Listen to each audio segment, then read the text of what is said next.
Imagine someone who constantly needs admiration, believes they're superior to everyone else, and reacts with rage or cold indifference when criticized.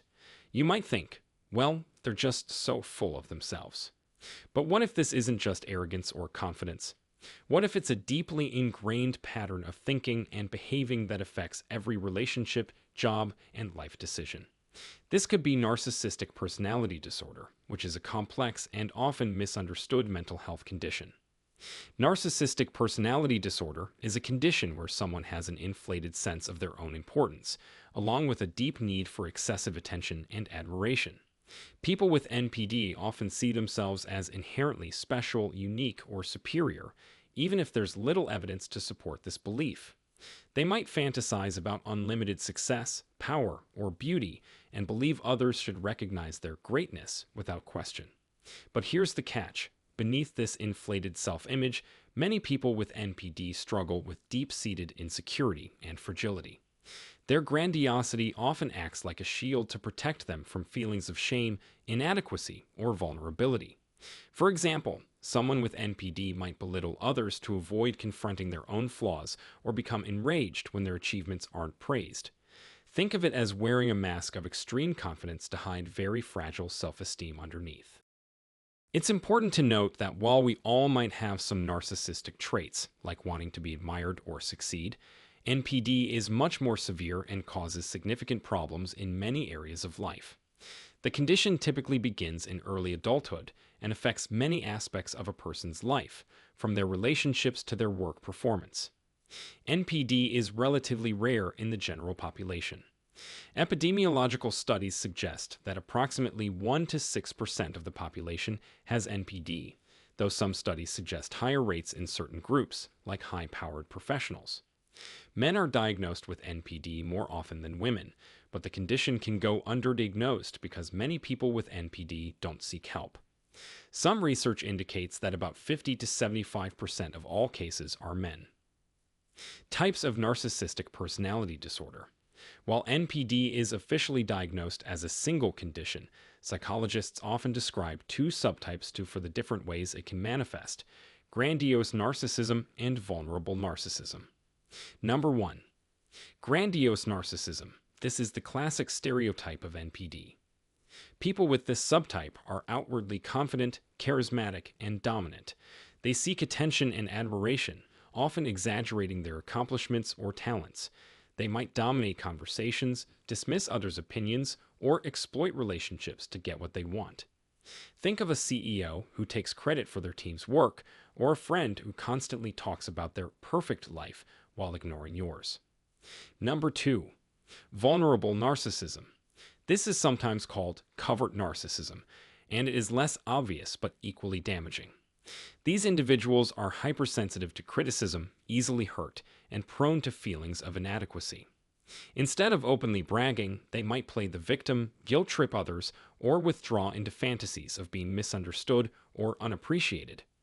For example, a partner who sulks for days if you forget to compliment their cooking, claiming, "No one ever appreciates me," might fall into this category. Both subtypes share core traits like entitlement and lack of empathy, but they express them differently. Grandiose narcissists are loud and demanding. Vulnerable narcissists are quiet and resentful. Causes of narcissistic personality disorder. No one knows exactly what causes NPD, but research suggests it's a mix of genetics, childhood experiences, and cultural factors. Let's explore the main causes. Number 1. Biological factors. Studies show that personality traits linked to NPD, like grandiosity or need for admiration, can be partially inherited. Brain imaging has also found differences in areas related to empathy and emotional regulation in people with NPD. However, genes alone don't cause the disorder, they just increase the risk. Number 2. Parenting styles. Childhood experiences play a huge role. Many people with NPD grew up with parents who either overvalued them and told them things like, "You're the smartest kid in the world," or undervalued them and told them things like, "You'll never be good enough." Overvaluation can teach kids to equate their worth with external achievements, while undervaluation can lead them to create a false self to cope with feelings of inadequacy. Number 3. Cultural influences.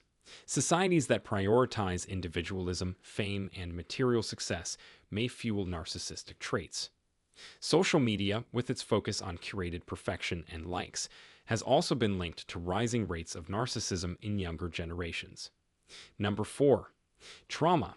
Some people develop NPD as a defense mechanism against childhood trauma, such as neglect, abuse, or inconsistent parenting.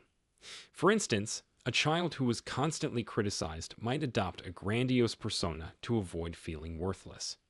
Importantly, NPD isn't caused by spoiling a child or giving them too much praise. It's more about unstable or unrealistic feedback that leaves the child unsure of their true worth. Before we continue, if you have been finding the video helpful so far, hit the like button and don't forget to subscribe and hit the bell icon so you don't miss more videos like this. Symptoms of narcissistic personality disorder. NPD affects how a person thinks, feels, and behaves in almost every area of life. Here are the main 9 signs, along with what they feel like from the inside. Number 1. Grandiose sense of self-importance.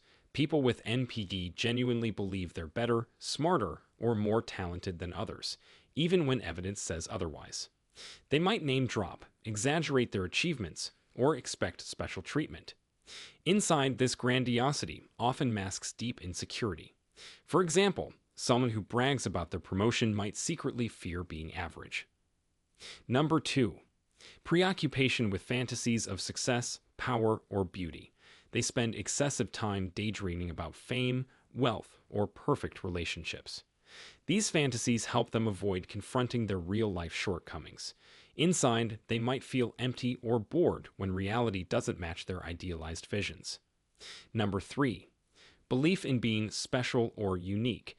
They think they can only be understood by other high-status people and may dismiss anyone they see as ordinary. This can lead to lonely, transactional relationships. Inside, they might feel isolated but blame others for not measuring up. Number 4. Need for excessive admiration. They crave constant praise and validation, often fishing for compliments or becoming upset if ignored.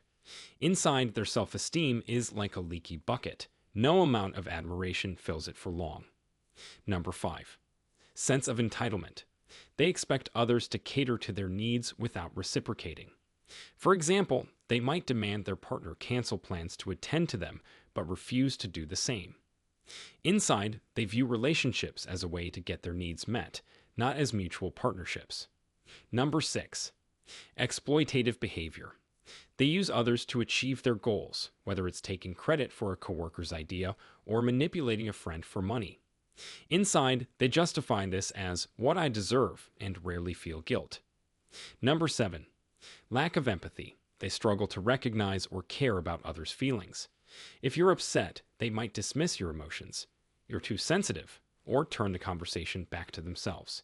Inside, they're often unaware of how their actions affect others. Number 8. Envy of others or belief others are envious of them. They either resent people who have what they want or assume others are jealous of them. Inside, envy feels like a threat to their fragile self-image. Number 9. Arrogant or condescending attitudes. They mock, belittle, or talk down to others to reinforce their own superiority. Inside, putting others down temporarily eases their fear of being less than. Diagnosis of narcissistic personality disorder. Diagnosing NPD is tricky because people with the disorder rarely seek help. They often don't believe anything's wrong. When they do see a therapist, it's usually for issues like depression, anxiety, or relationship problems, not NPD itself. To diagnose NPD, mental health professionals use the DSM-5 criteria, which requires someone to meet at least 5 of the 9 symptoms we listed earlier. They'll also rule out other conditions, such as borderline personality disorder, which shares traits like impulsivity, or bipolar disorder, which can involve grandiosity during manic episodes. A key part of diagnosis is assessing the person's pattern of behavior over time.